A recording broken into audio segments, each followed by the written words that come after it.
Let's get it poppin', it's the prophet Zamar, LOZ soldier, and Yahweh told me, wake up my people, it's almost over. In the synagogue of Satan been faking, we gon' expose them. So is iron rusted, so is his wickedness, they corroded.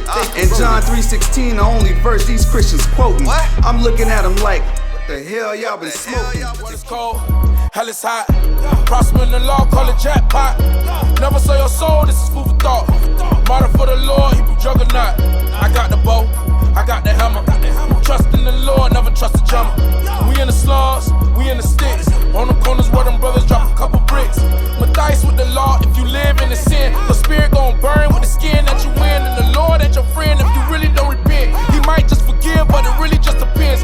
Keep going off again and again. You should really chase the kingdom, but you rather buy the rims. If you living as a criminal, the Lord. What we're out here to do, we're out here to show our people who they are according to the scriptures, right? Because when you look around Fort Myers, you look around Fort Lauderdale, Miami-Dade, Orlando, Tampa, right? Tallahassee, all across the nation. When you look at the so-called blacks, Hispanics, and Native Americans, the condition that we're in, we're at the bottom of the barrel, right? We're the least wanted, right? We're look at somebody's flying a Ukrainian flag going down the street, right? We want to love everybody else, but we don't want to love ourselves, right? We have no knowledge of ourselves, right? We're going to open up Colossians 3:17. This is the book of Colossians, chapter 3. What's going on, brother? You know who you are according to the Bible, brother? Huh? What you said? Let me hear you. Okay, let me ask you a question. Where's your father from? What's your nationality? I'm black, man. Okay, so you're a black man. So let me ask you a question. Where can I get a plane ticket to go to the land of black? Right. Oh, I'm right here. Hey, oh, that's what I'm saying. So black is not who we are. Black is just a color that the white man put on us. Because ain't nobody black and ain't nobody white. And ain't nobody yellow. Right? So that should make your wheels start turning and say, hey, well, okay, he just made a valid point. I'm not black. Your hair is black. Right? Your bike, certain parts of your motorcycle black, but you ain't black. Right? So what are you really? Negro? African American? Our name changed over the years. Over and over and over and over. Who else name done changed like that? That lets you know that they trying to hide something from us. So I'm going to prove to you according to the scriptures who you are. Right? Let me get Deuteronomy. What's your father's nationality? So-called African American man? American, okay. So we're gonna prove to you, right, who you are according to the Bible. Now, how did African Americans get to America historically? On ships. All right. So let me get Deuteronomy 1:1, and just give me a couple minutes. I'm gonna break it down for you according to the Bible, so that way you'll know emphatically who you are according to the Bible. Deuteronomy 1:1. So wait, before we start that, are you familiar with Moses? You remember he split the Red Sea, and the children of Israel ran through the Red Sea, and they escaped the Pharaoh, right? You remember that? All right, so now read that. Deuteronomy 1:1. This is the book of Deuteronomy, chapter 1 and verse 1. These be the words which Moses spake unto all Israel. Unto who? Unto all Israel. Right, so this is given context. This is the audience. Israel, the Israelites who ran through the Red Sea that Moses had saved. So this is the audience. Let me get Deuteronomy chapter 28 and 15. So now this is we just give the context of who the audience is, who Moses is talking to, right? So now we're going to find out what Moses says to the children of Israel. This is the book of Deuteronomy chapter 28 verse 15. But it shall come to pass, if thou wilt not hearken unto the voice of the Most High thy power. So Moses is saying to the children of Israel, it's going to happen if y'all decide not to listen to God. Read. To observe to do all his commandments and his statutes which I command thee this day. So it says to observe and to do, which is an action word. We can't just believe, we got to do. Read. That all these curses. All these what? All these curses. So now, is a curse a good or a bad thing, brother?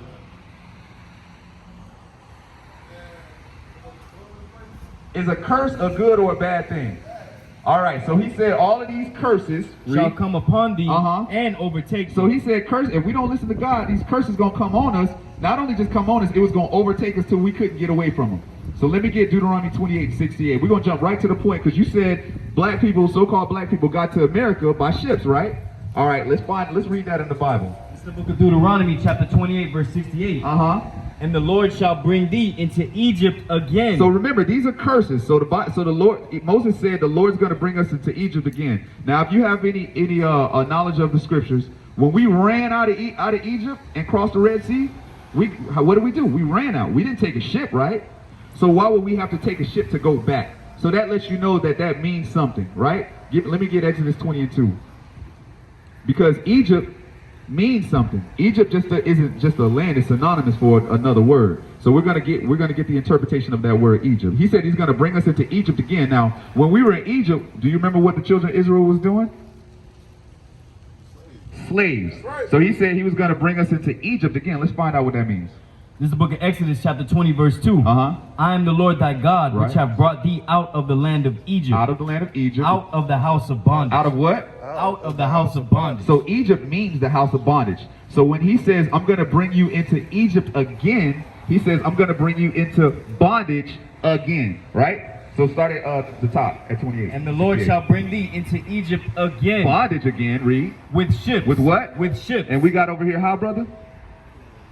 Right, read on. By the way whereof I spake unto thee, Uh-huh. thou shalt see it no more again. Uh-huh. And there, America, South America, Jamaica, Haiti, all the West Indies, Mexico, read. And there you shall be sold. We shall be what? Sold. Now when we got to the wherever we was going in slavery, what happened to us?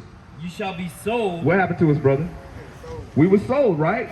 $10, $15, $20 sold it to Mr. Johnson with the plantation down there, to the Johnson plantation, right? We will be sold. Now, who are we sold to? Don't be scared to say it, brother. Who were we sold to? Who was selling black people? White people were selling us, right? Read on. And there you shall be sold unto your enemies. Unto who? Unto your enemies. What the Bible called them? Your enemies. So the Bible called those people that sold us, our children, our babies, our wives, our sisters, our grandparents, the Bible called them our enemies. Read on. For bondmen. For slave men. And bondwomen. And slave women. And no man shall buy you. Meaning nobody will have the power or the might to get us out of this slavery. Why? Because it's spiritual. It's not about physical strength. It's all about spiritual. Nobody can undo what God has done. So he said, y'all broke my law. Let me get I think Malachi 8 and 1. I believe it's, I'm sorry, no, it's not Malachi 8 and 1. Wait a minute. Hold on, give me 1 second. I had just looked it up. I think it is Malachi. No, Hosea 8 1. Salakia, Hosea 8 1. So this is the result of us breaking the laws of God. Right? Because here's a question. You go to the Sunday church, right? You don't. Did you ever go? Okay, we all basically grew up in a Christian church, right? So they used to tell us that all we had to do was believe on Christ and our sins would be forgiven, right? But the Most High told us through Moses' mouth that if we didn't keep the commandments, that these curses would come upon us. Now we got Christian churches all throughout our neighborhoods. There's probably like 4 on this block, right? But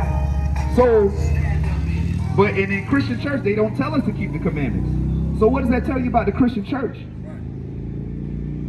They're not teaching us the truth, right? Because look, we all in bondage. We all, stuck in the condition that we in. The Bible said there's more curses. If you go through Deuteronomy 28, there's more curses, right? But on top of all of this, knowing that Moses was talking to the children of Israel and these curses would be on the children of Israel, what does that make you? You're an Israelite. So you would be an Israelite from the tribe of Judah. That's right. So you're a powerful brother. You're a king on the earth. But do kings conduct themselves any kind of way?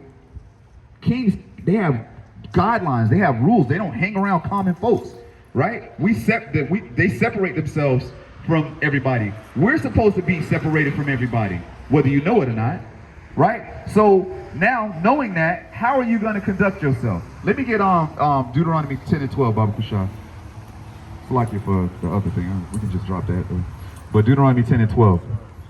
Because the Most High tells us how, as kings and princesses of the earth, how we're supposed to act. Right? You see the Queen of England, you see her around common folks? No.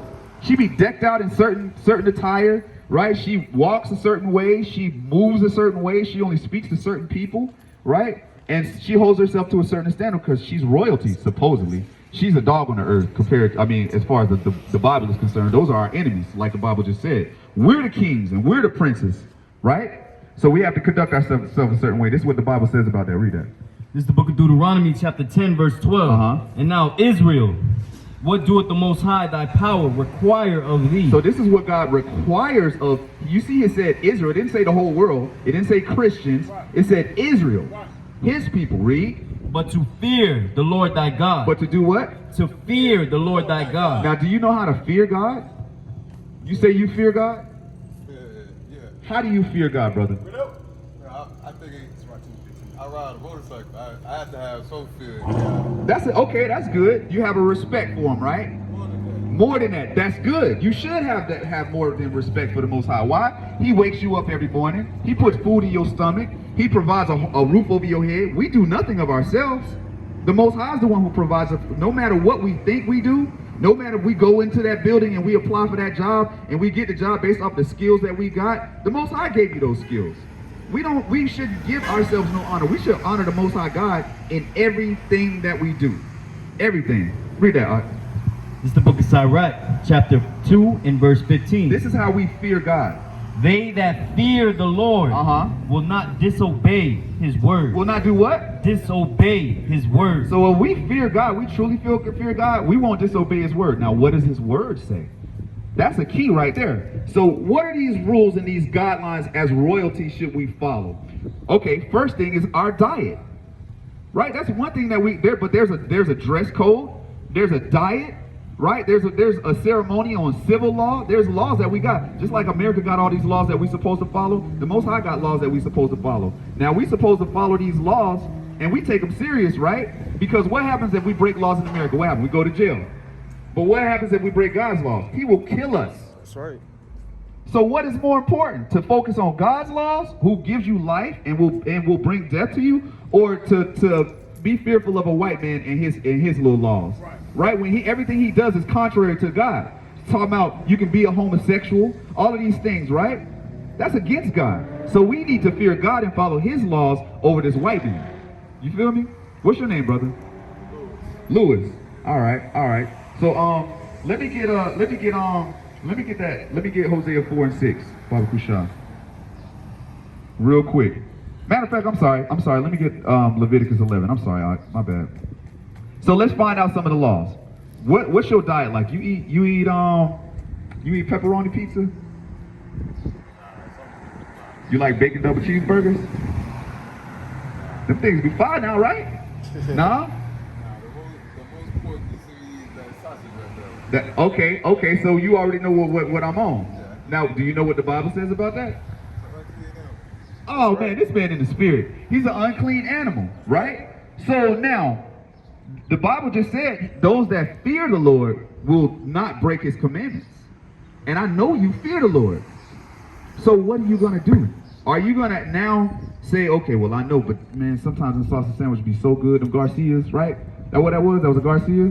Them sausage sandwiches be so good, I just gotta have one. Do you really fear the Lord, or are you gonna stop?